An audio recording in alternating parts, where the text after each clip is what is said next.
day, this is Nation's Voice Tower. My name is Angelo, your anchor, and I want to share something very important. Now, I want to tell you something, okay? Lots of people have heard that Bola Tinibu forfeited $460,000 sometime in the early 90s, and they are yet to even establish that fact, evidently, and they are yet to believe because they haven't seen any evidences yet, all right? So if we figured out at Nation's Voice Tower, if we continue to, have a grip on his cases one by one, you will understand what man is this and to what extent he was into drug trafficking. All right. So I have given you an expose on how his results came about. Now I want to tell you how he forfeited $460,000 and how it stopped him from becoming the APC vice presidential candidate to support President Muhammadu Buhari in 2014. If it stopped him from becoming VP candidate in 2014, why wouldn't it stop him from becoming a president now? Why was he allowed to be the president in the same party? The APC knows something we don't know. Please pay attention. I'm going to tell you straight from our sources because I delved so deep to get this straight to you. So please don't get it twisted. Just pick a seat. Pick a seat and sit back, okay? I'm going to be telling you something about Bola Tinibu here, and I'm going to be telling you something about Diezani Alison Madueke. She's being charged to court today in the UK, all right? You will get that update too. Now, according to our sources, a United States court has released the certified true copy of the judgment of the forfeiture of $460,000 against Bola Tinibu for narcotics and money laundering. It is no longer news that on October 4th, 1993, Bola Ahmed Tinibu forfeited $460,000 to the U.S. government for his involvement in narcotics trafficking and financial transactions in violation of the laws of the United States. A proof of over 20 pages document, as you can see on your screen, confirms it. And I will show you bit by bit. Please pay attention, all right? During the investigation, representatives from Mobile, the company he claimed to have worked for, were interviewed regarding Bola Ahmed Tinubu's employment status, all right? The representatives confirmed that Bola Ahmed Tinubu was indeed employed by Mobile Oil Nigeria Limited and was monthly paid $2,400, okay, as a treasurer, all right? This position, however, does not involve the transfer of large amounts of money between banking institutions. Mobile Oil also spoke from their representatives, and they stated that under those circumstances would Bola Ahmed Tinubu be permitted to retain money belonging to Mobile Oil in accounts bearing his name, all right? So that means that by implication, the large amounts of money found in the 10 bank accounts of Bola Tinubu in 1993 were not linked to anywhere in Mobile Oil, because a treasurer or an accountant with a salary range of $2,400 must or cannot readily afford such large sums of money. Finally, Mobile Oil confirmed that the corporation never had any accounts in banks in southern suburbs of Chicago where Bola Tinubu had his accounts, all right? Consequently, the U.S. court ordered that the funds in the amount of $460,000 in the name of Bola Tinubu in account number 263226700 held in a bank called First Heritage Bank represents therefore proceeds of narcotics trafficking and was involved in financial transactions in violations of the laws of the United States.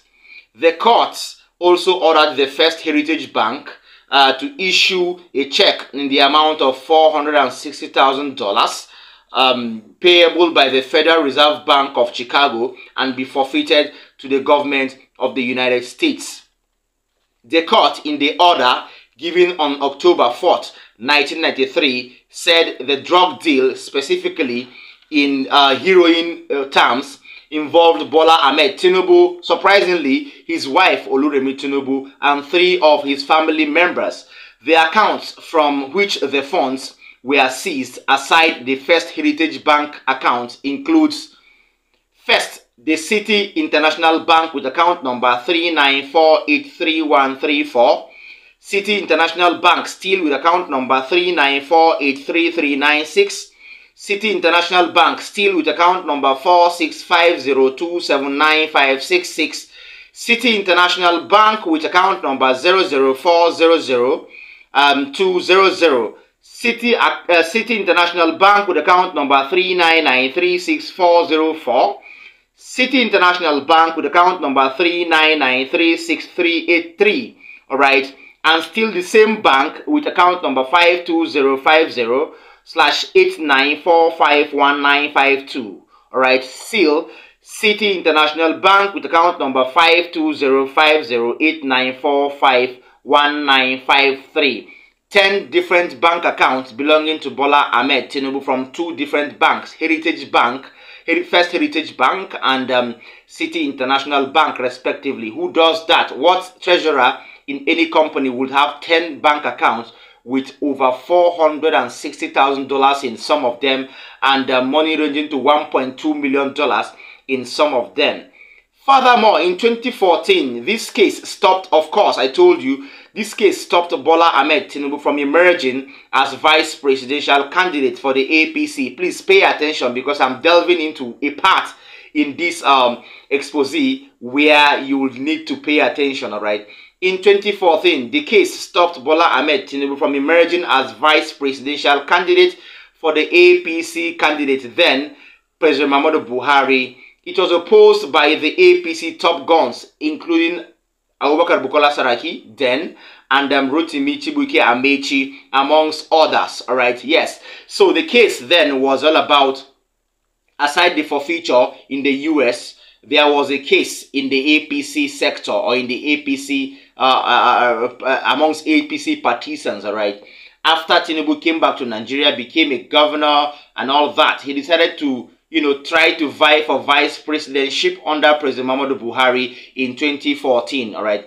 That time, it was a no-no for him because there were top guns that were after the welfare of Nigeria. People like Abubakar Bukola Saraki, people like Rotimi Amechi and all that. They were against Bola Tinubu's emergence as vice presidential candidate because they felt that his bad records and his very, very questionable past would serve as a sort of turn down or a sort of red flag for people or for Nigerians who were, having in mind to vote the APC into government in 2014.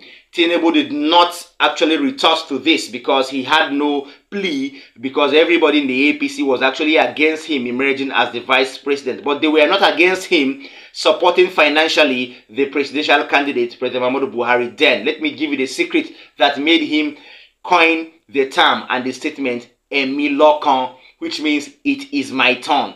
This is the secret that made him bring out that proverb or that adage that says, "Emi Lokan," or that term, "it is my turn." All right. After he was turned down by APC top guns not to emerge as vice presidential candidate under President Muhammadu Buhari in 2014, there were a few options remaining that President Muhammadu Buhari must choose from in the APC. These options were Adams Oshomole, Rotimi Chibuike Amechi, Oluremi Tinibu, Bola Ahmed Tinubu's wife, and then finally he could also have chosen from Abubakar Bukola Saraki and Osibanjo, or Yemi Osibanjo. Now, these 5 people were the viable vice presidential candidates that were presented to President Muhammadu Buhari in 2014 by the APC. Please pay attention so you will know the secret, as while Bola Tinubu came out now to say it is his turn to be president and he must be president according to him.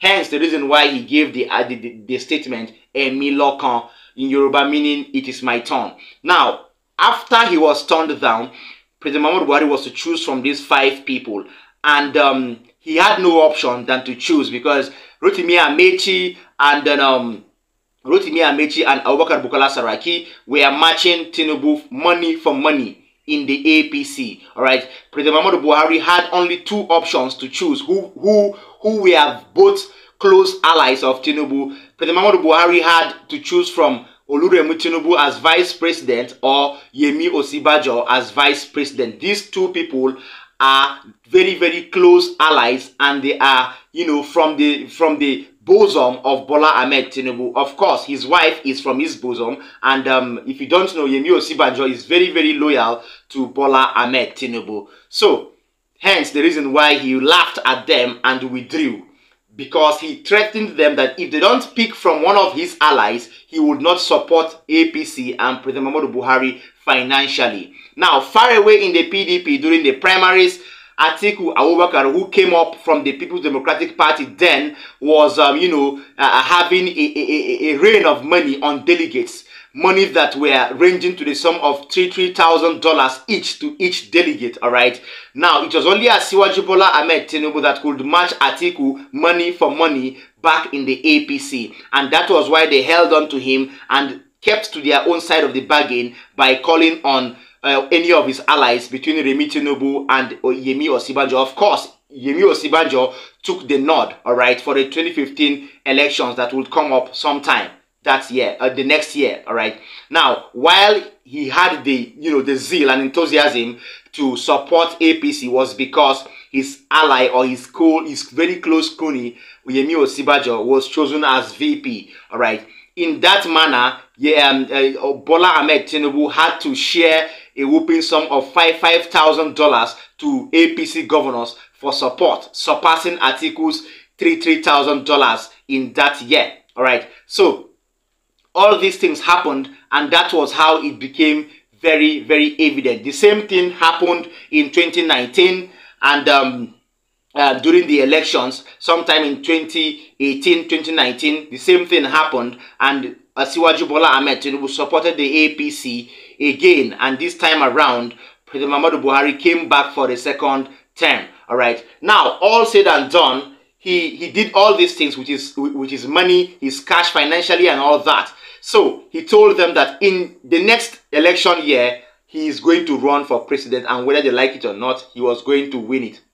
This was the treaty, and this was the deal that Bola Ahmed Tinubu went into with the APC and President Muhammadu Buhari. That was why when he was about to ascend the throne as the APC presidential candidate, and when he finally ascended as the candidate preferable by the APC, President Muhammadu Buhari tried all means possible to thwart his efforts, by bringing the Naira policy in conjunction with Godwin Emefiele and all that. And that is one of the reasons why Godwin Emefiele was arrested, because Bola Tinubu saw him as a threat who didn't want him to ascend the throne of presidency. That was what propelled Godwin Emefiele to come out and vie for presidency, but he did not win the primaries, all right? So immediately Bola Tinubu came to power, he decided to incarcerate and suspend Godwin Emefiele, although there were monetary offenses by Godwin Emefiele, yes, no doubt, but there was a personal vendetta, and that was the reason why Godwin Emefiele was arrested. I hope you got that story very, very right. Now, I'll be showing you documents that will prove to you that, of course, Bola Ahmed Tinubu was, of course, indicted, and somehow he forfeited $460,000 in the US. First on your screen is the order form. It's called the order form, and it is used to, prescribe or to write lots of things about the plaintiff and the defendant. All right, yes, and the second form, as you can see, I've shown you before, but these are different forms, so you should pay attention. The second form is called the form 4, all right, and the form 4 is a form for instructions for the attorneys of the different people involved in this case, both the plaintiff and the defendant. All right, as you can see, this other form is called the oversheet. The oversheet is a stamped copy of document for attestation. All right, yes, that is what it is used for far away in the US. Now, the other document coming on your screen is the document including facts and circumstances that surrounded the case right from day one to the day it was reported to the court. All right, now this other document, as you can see, is an affidavit that will be signed by either the FBI or the DEA or the any other security outfit or agency that is filing the case against the defendant, all right, which is the plaintiff. And in this case, this affidavit was signed by the agent of the United States called Kevin Moss. all right, and this is that document, original copies of the document, all right. This document ranges to up to 17 pages and above, all right. Finally, this document showing is called a very, very strong affidavit from the U.S. court, and it is showing verified, complaints of forfeiture. That is the title of the document, verified complaint of forfeiture. That is where it was evident that Bola Ahmed Tinibu forfeited $460,000. Why will he forfeit $460,000 without being an offender? Who in this world would forfeit $460,000 of his earned money involved in a drug trafficking case, of which you are very, very innocent, and will still forfeit such whooping amounts of money? That means somehow, Bola Tinibu was very, very guilty of that offense. Please, I will still bring you lots of updates on this particular case, and stay tuned for the availability of the academic records of Bola Ahmed Tinibu sometime or few moments from now. That is that on that particular update. In another development, former Minister of Petroleum Diezani Alison Madueke has gone on trial in London, in a London court, at the Westminster Magistrates Court, far away United Kingdom. All right. Now, she was actually charged to court for charges of bribery offenses. All right. Actually, on the 22nd day of August 2023, Diezani Alison Madueke was charged to court by the United Kingdom government, and she was charged over alleged a bribery of £100,000. All right. The UK National Crime Agency (NCA) said that they suspected that Diezani Madueke, the former politician from Nigeria, had accepted bribes in return for awarding multi-million-pound oil and gas contracts. Nigerians are getting into trouble everywhere. Now, let me allow you watch the video where you will see vividly with your eyes that Diezani Alison Madueke, former Minister of Petroleum, has been taken to court.